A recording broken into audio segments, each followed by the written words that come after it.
Well, thank you, and good morning. So I was asked, as you heard, to speak about the journey from startup to commercial success, and how you take an idea and transform it into a viable business. So I'm going to do that, and what I want to do is talk about a few things that I look for as an investor, but which will highlight sort of the things I look for from at the concept level, and then some things I look for or do once I invest to make sure businesses scale. How do you take a great idea and make it a business? And I hope the thoughts that I share apply both to entrepreneurs who start something from scratch, but also entrepreneurs, people working within larger organizations which also have to constantly reinvent themselves, people who have innovative ideas that they want to roll out within the confines of a larger organization. Jenna Matthews, I don't know if any of you know her, who we're very lucky to have in South Australia. She came from Boulder, Colorado to start up and run the ANZ Innovate programs. Describes what I want to talk about as really needing to get better at scaling up, not just starting up. And while the subject of startups is a very hot and kind of sexy topic, without also equipping those startups with the skills and the capacity and the funding, we're often setting startups up to fail. So solving this, I think, is really critical for the Australian economy. And if you compare the breakdown of company sizes, say, in Australia compared to the United States, you'll find it's roughly the same. And that is about 60% of companies have 1 to 4 employees, 27 have 5 to 19, and only the other 13% of companies employ more than 20 employees. And this is roughly the same in the US. But where the stark difference comes is in the revenue per employee, which is significantly higher in the US. And even if you throw out, say, the companies over 20, because you've got very large multinationals, but they don't really distort the picture. It's still significantly higher. And Jenna and I agree that this is largely because I think in the US there is an ecosystem in place that's doing a better job building companies that can scale. And I think the combination of capacity building skills and mentoring and so on, and very importantly, an active and enlightened angel and venture funding system is really the difference. So the challenge for us in South Australia is to provide, if you like, an ecosystem that not only encourages startups to get birthed, but also gives those companies the tools to grow. Because, the challenge in any business is to attract capital, mentorship, management, skills, all the things needed to scale. And I guess there's one thing in common about successful businesses, and that is, no matter the size, successful businesses have a fanatical focus on adding value and excellence in everything they do, as a way of distinguishing themselves, as a way of distinguish the way they serve their customers, as a way of distinguishing the way they look after and work with their people, as a way of distinguishing the efficiencies they can bring to creating their products. They seek out every possible opportunity for differentiation, and this is absolutely critical today in the world in which we live, where every business finally needs to see itself as a global business in some form or the other, because our competition is no more limited to the people around the corner. It's, with the ubiquitous nature of technology, anybody can compete in our market. So when I look at companies and startup ideas and so on, I've formulated 5 questions that I ask, and I thought I'd share those with you and give you a little background on them. 5 questions I ask in analyzing whether the business has the potential that I look for in investing. And I choose these 5 because I think they're particularly pertinent, and many others that I'm not going to talk about, like financial and technical due diligence, are kind of obvious. But you can have a really good-looking financial plan. You can have a really good technical idea, and it never will be a business. So I'm going to talk about those 5 briefly, and then I'm going to talk about 5 of the things that I kind of emphasize in terms of how to scale the business if and when I decide to participate in it. So the 5. The first is really fundamental. Does the product or service that the business is creating or selling solve a real problem or meet a real need for which people will pay real money? Too often, people get excited about the ideas of the technology or the nuts and bolts and the features of their service or product, and they forget to step back and take a look at the market need and think through the unique or differentiating aspects of what they have and how they'll bring it to market. Now, I'm not sure of the statistics in Australia, but certainly in the US, for every 100 businesses that are started in the technology space, I think it's only about 10 that make it into the 3rd year. There are lots of great ideas out there. There are very few that turn into viable businesses. And those that do understand the market and how their offering is going to address that. So when people approach me to think about investing, because I'm involved in 3 different venture funds, I ask them to do something very simple and fundamental. I ask them to write me a 1-pager on their business in grade 6 English or less. And I even give them a structure based on an old Head & Shoulders ad. I won't go into that now, but very simple little structure, 6 paragraphs. And you would be amazed at how difficult that exercise is. And I got into this because the first time I lost really significant money in an investment was when I got conned by a really smart technologist who convinced me that what they had was far too complex for a layman like myself, who only attended 1 year of the University of Adelaide Law School, which the Vice Chancellor points out still makes me an alumni when it comes to being able to donate. But, but you know, I'd be too dumb to understand it, so trust me. Well, I don't trust you. Because often what comes back are lots of words and, you know, that are unintelligible to me, which tells me that, in fact, they do not know what the business is that they're trying to build or the market they're trying to serve. Understanding the technology or the service is one thing. Turning that into a business is a very, very, very different thing. The second question I ask is there a clear articulation of the strategic vision for the business? Now, I'm actually shocked when I ask many entrepreneurs and, frankly, CEOs of quite large companies that they're not able to clearly spell out where they want their business to be in the next 5 years. And businesses do not get built just because you have a breakthrough technology or an unbeatable idea.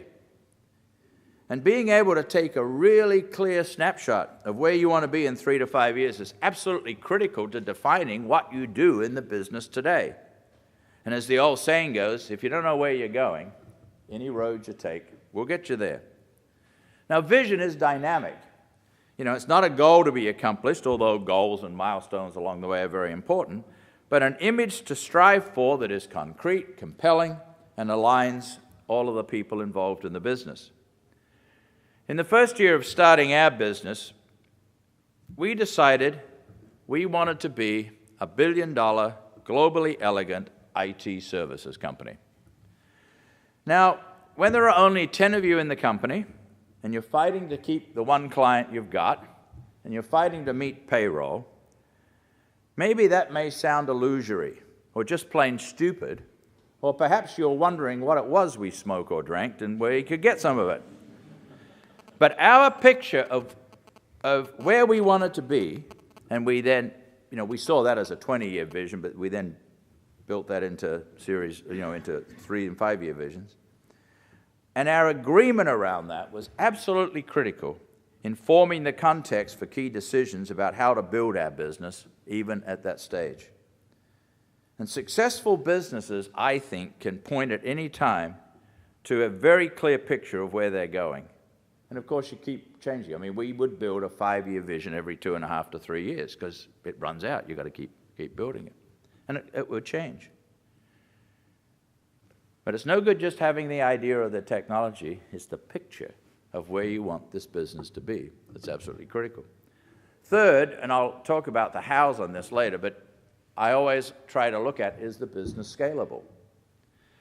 I look at this from the perspective of, is the market large enough but also, does the business have within it the capacity, or at least the awareness that it needs to build the capacity if it's in very early stage, to put in place the critical frameworks for scalability? Now, I think scalability, frankly, is an area that Australian businesses in general struggle with, perhaps because many businesses here grow up in what they perceive to be a relatively small and sheltered market. And that paradigm of their market is the problem, as I said. Every business in Adelaide should see itself as a global business based in Adelaide. And of course, we have in Adelaide some wonderful examples of very successful businesses that have started and grown. I mean, Sealy, Codan, Osmoflow, and so on. These are businesses that get it. But we also have lots of examples of missed opportunities. And I think of something like 200 businesses in the water, in water management that have come out in this and grown out of this state that, have never really, most of them have never gone out into the world. We've got the leading, world's best water management technology, but who gets the credit for having it? The Israelis. They've sold what they've got around the world. We've kind of sat on it. So scalability is obviously firstly looking at the market. Is it big enough to justify the investment? And how do you tell that? Do people already have a picture of who they want their key clients to be, who they need to partner with to get there? And how do they need to evolve that? One of the key things we did in my business when we were about 25, 30 people was create a strategic alliance with Pete Marwick, it was called in those days, on their Pete Marwick Advanced Technology group. We had a little thing that they didn't have. They had so much that we didn't have in terms of credibility and access and clients and so on and so forth. And that spurred us almost in 2 years to about 300% growth. That decision to figure out who had a self-interest in using us as a partner in delivering their services. But it also, you have to look at, does the organization understand the importance of scalability, the importance of investing along the way from almost day one in systems, in technology, in lean processes, in learning and development, and quality assurance, and I'll talk a bit about some of these in a minute, to enable it to grow quickly while maintaining the quality of what they deliver. The fourth thing I ask is, does the leadership know what to measure? And do they produce a measurement dashboard that tells them how they're performing? Now, everyone knows you have to measure financial performance, and in a startup, cash flow is by far the most critical thing. But often measurement is simply limited to finances and not the broader operational metrics that really tell you the health of the business. Measurement puts the focus on outcomes, not on process or activity or busyness, which are all too often in building companies confused with success. It's results that are important. And I'm surprised how often leaders, particularly in startup organizations, cannot describe in simple terms how they make money or how they will make money if they get the business going. And just as importantly, where they're likely to leak money and how they're going to deal with that. So in my business, which was a professional services firm, as you heard, I track some things daily, I track some things weekly, and some things monthly. For example, From a financial perspective, the most important thing for me to know was the size of the stage 3 of our sales pipeline, which measured identified project opportunities which we had an understanding that we could submit a proposal. And then the conversion rate, how many we won, how many we lost. This told me if I was going to have a revenue problem in 6 months' time. And if we were off of our metrics for conversion, we had to figure out why. Had the market shifted on us and we hadn't? Was our sales team and sales process ineffective? Did we have quality problems? What was it? Because if all we measured was revenue and profitability, by the time we started to see a downturn, that was going to be too late to do anything about it. Successful businesses know what to measure, and they're disciplined in doing it. And this is why the CFO role, and I say role because if you're only a 1 or 2 person business, it's a role that one of the 2 people have to play, is so critical. Now, of course, financial accounts are important. I'm not saying they're not. But the CFO dynamic needs to, in fact, be the chief metrics officer, forecasting the future and telling operational management, which may be themselves, what levers to pull to keep the business healthy. By far the biggest mistake I make, and I get this question all the time, the biggest mistake I made in my own business was not hiring a great CFO early enough. Not a controller or an accountant, but a chief financial officer, or in fact, a chief future officer, responsible for predicting or forecasting where the business would be if we kept doing what we were doing. And it's interesting, in the few businesses that I've invested here in Adelaide, in all of them, I've had to make changes in the leadership of the finance function. And frankly, have found it very difficult here to find people with the skill I think is essential in terms of the forecasting, analyzing, giving valuable insight to business. And then lastly, I asked the question, does the business have the appropriate leadership, the leadership commitment, culture, and talent to be successful? Because finally, all businesses is people. Businesses are not the technology or the idea, they're the people. And the first thing I ask is, does the leadership have real skin in the game? Not just their ideas and inventions, but their own money invested at a level that hurts. And one of the hardest things about people who have been in traditional large businesses who start something up is, frankly, they are generally way too cautious to put their past successes at risk. I'm not going to be the only guy at risk in this business. I want the leadership to have a lot more at risk than I have. Maybe not in the size of the amount, but the impact of it. Is the leadership's personal reputation on the line? Or are they still hiding behind some former glories? Are they taking the biggest risk and then creating a culture that encourages all in the organization to value innovation and risk-taking? Because businesses do not get built without risk. And this is why the corporate culture is so critical. And by corporate culture, I kind of mean the total milieu within which we bring success to our clients, our associates, and our members. And in talking about culture, I use the metaphor of a tree. The roots of the tree represent values and beliefs. The branches, leaves, flowers, and so on represent the behaviors or actions, which are the things you see. And as both what's above the ground and what's below the ground is important for the health of a tree, so is the alignment of values and behaviors critical for the cultural strength of an organization.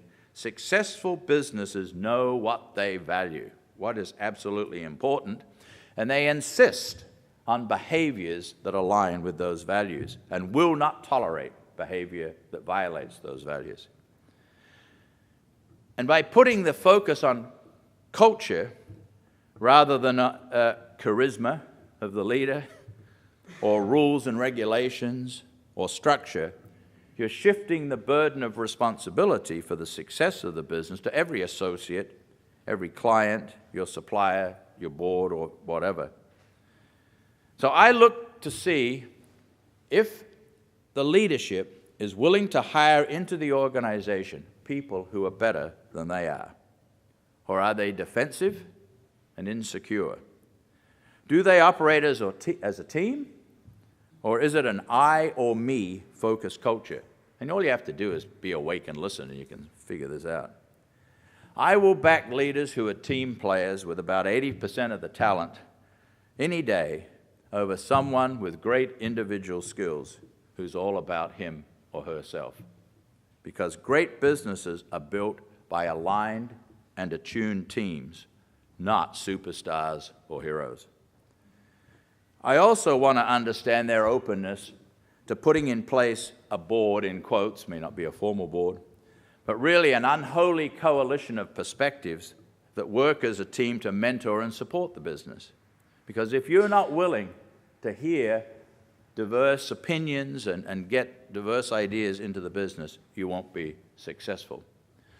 So if you reflect on the 5 questions I ask, most of them really have to do with people.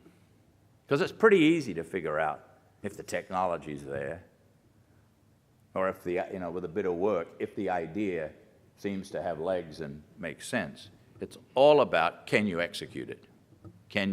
Do I see within that group the ability to execute it? And like all people who have invested in startups, I've won some, I've lost more than I've won. But you get a little better at it, I think, I hope. So once invested,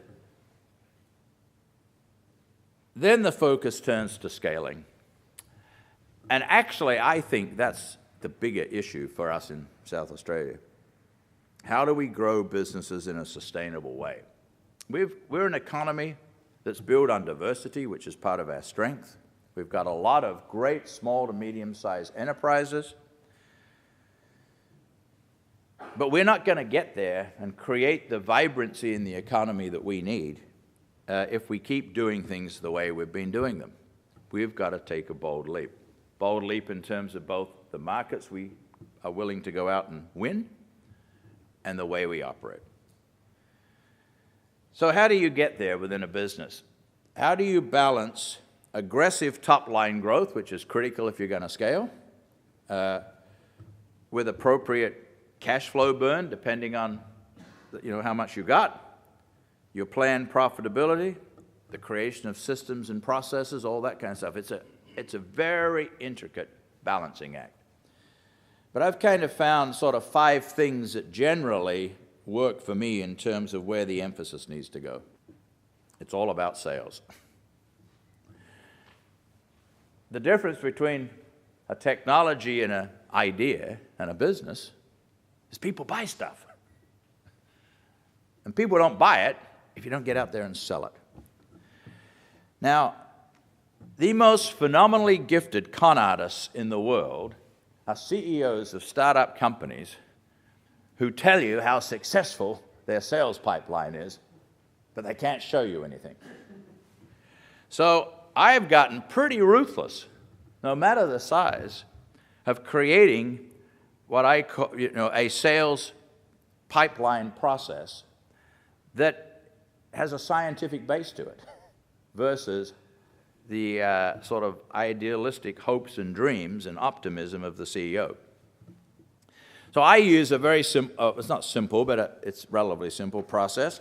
It has 7 stages. And each stage has a outcome that you got to get to, which is objective. You can see it. And each stage has got a series of milestones that are critical to achieving that outcome. And the first 2 stages sort of follow, if you're into sales, there's a process called Vance Qualification. Is there a budget for what I'm selling? Does the people I'm talking to have authority to buy? Or are they just tire kickers? Is there a legitimate need within the company? Is there a time frame that works for me? And does the size of the sale make sense? Is it worth investing in? Because the biggest mistake people in early stage companies make is getting enamored by the illusion that there's a sale out there versus focusing on the hard yards where there is actually a sale to be had. And they often fall in love with the name of their future client versus how willing the future client is to actually bite the bullet and buy. So, the first sort of phase is, validating the suspects and then building enough awareness so you get to a point of where you fully understand, those 5 things I said, the Vance things, and are we talking to the people who can buy? And that gets me 5% on the rating. And a lot of people spend a hell of a lot of time on that on those 2 phases, which, if you believe my 5%, convert to sales, 1 in 20 times. Then it's a matter of working it through. The third phase is really creating the solution, co-creating the solution with your customer. And, the outcome is a mutual action plan. If I can't see from the CEO or salespeople a written down plan that not only our people have, but the customer has about the sale, then I don't believe it's there. It's just an idea. And then through. I won't bore you with the details. My point is very simple.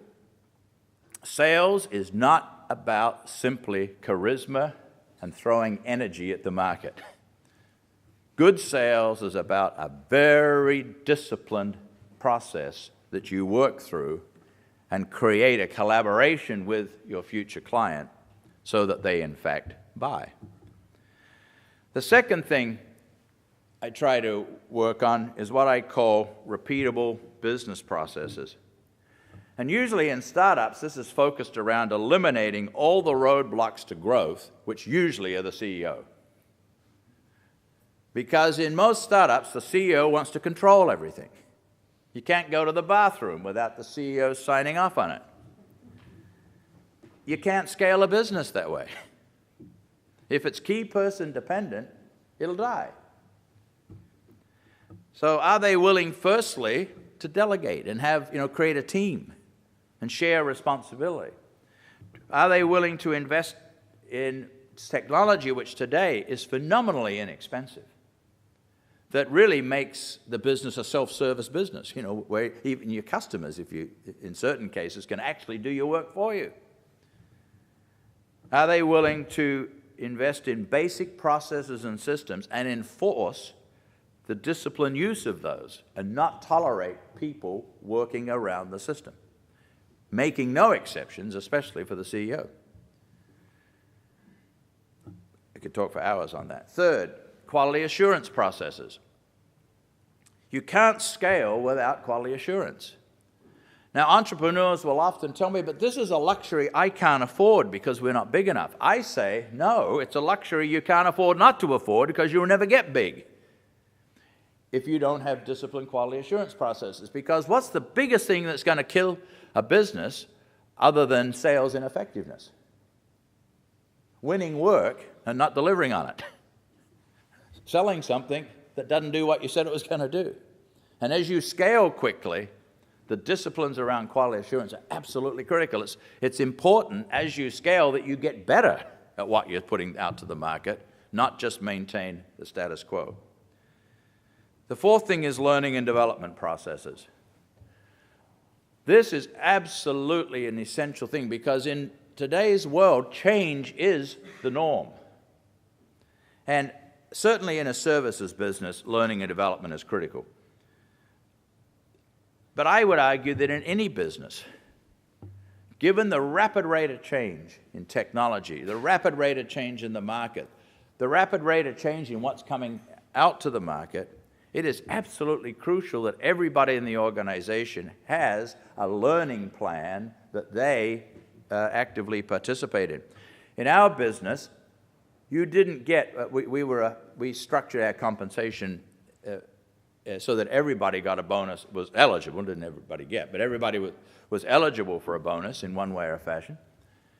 And nobody was even eligible for the bonus potential if they didn't do 80 hours of structured learning and development a year. We assumed that in the rapid rate of change that the market is today, that basically everybody lost 25% of their effective knowledge every year. And you've got to keep topping it up. If you think that 5 years from now, whatever you're doing, you're going to be running the same business, you're wrong. It'll be a new business. The technology may be the same. The product idea may be the same. The business will be different. And the commitment to learning and development.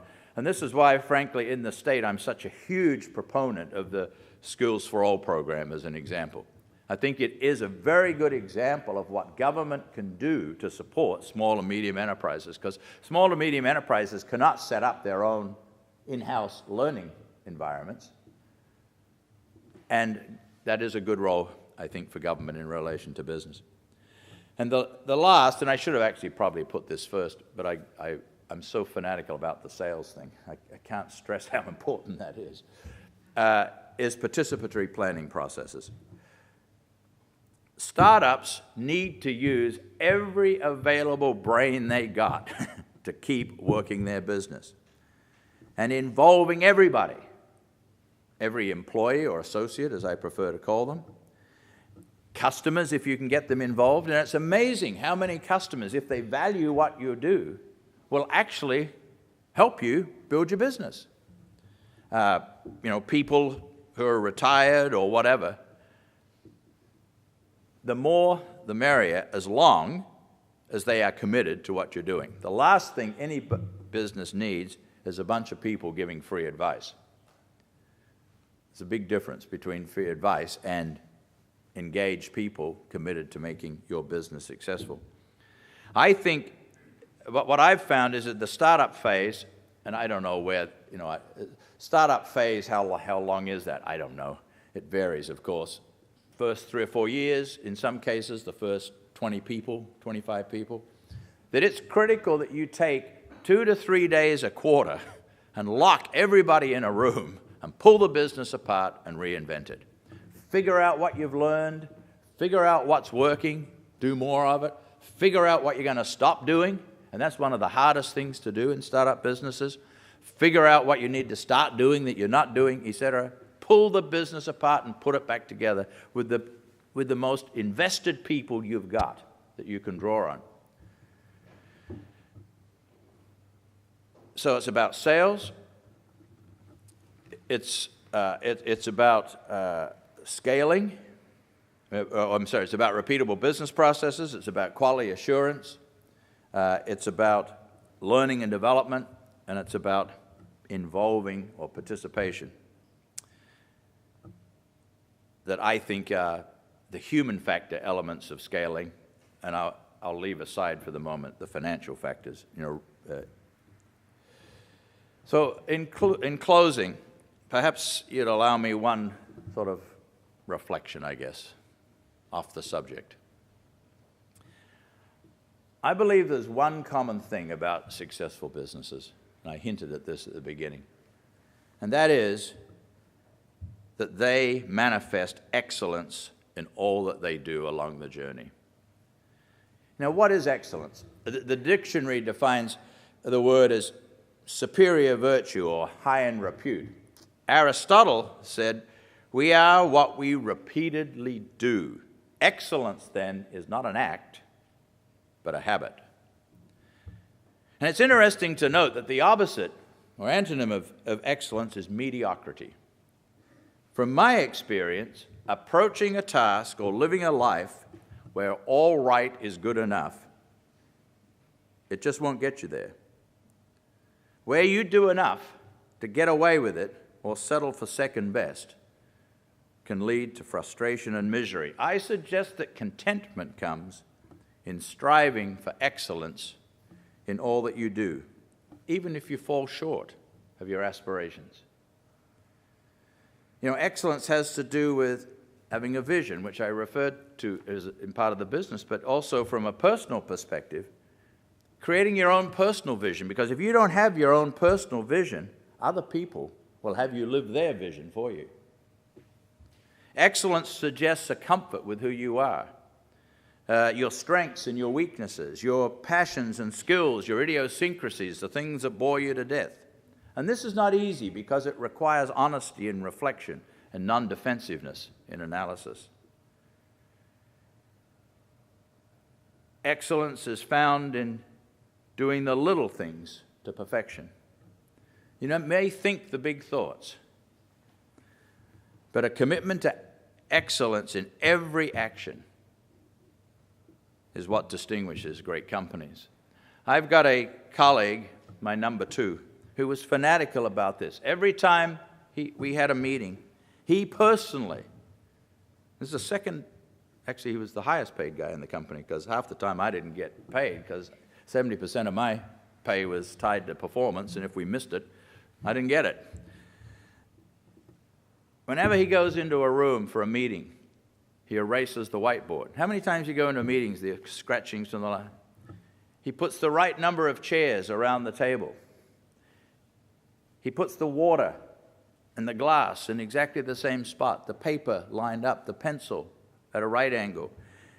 When people go into that room, it says, my God, something really important is going to happen here, and I'm part of it. In the end, excellence boils down to hard work and persistence. Building a great business requires determination, persistence, and being proactive. And no matter what you do in life, there are always highs and lows. But it's the work you do and the persistence that you have in the lows that determines how high you will go. And lastly, I think excellence is about living with unbounded passion. Use enthusiasm as a personal benchmark for deciding the worthiness of a role or an action or a job. Does it have meaning for me? If you're not having fun in what you are doing, don't do it. Life's too short. Having fun doesn't mean there are not times when you want to give up. And it doesn't mean there are not times when, God, it seems hard. And it doesn't mean there are not times when you need to take a break. But if at the end of the day you're not driven to get back up, if you're not excited by what you're doing, go do something else. Mahatma Gandhi put it this way: the future depends on what you do today. Live as if you were going to die tomorrow. Learn as if you were going to live forever. Perhaps I would paraphrase that a little bit differently in this time by saying something like, live as if you were to die tomorrow, work together, learn and innovate as if you were to live forever. The opportunities are out there. It's for each of us to figure out how to seize them.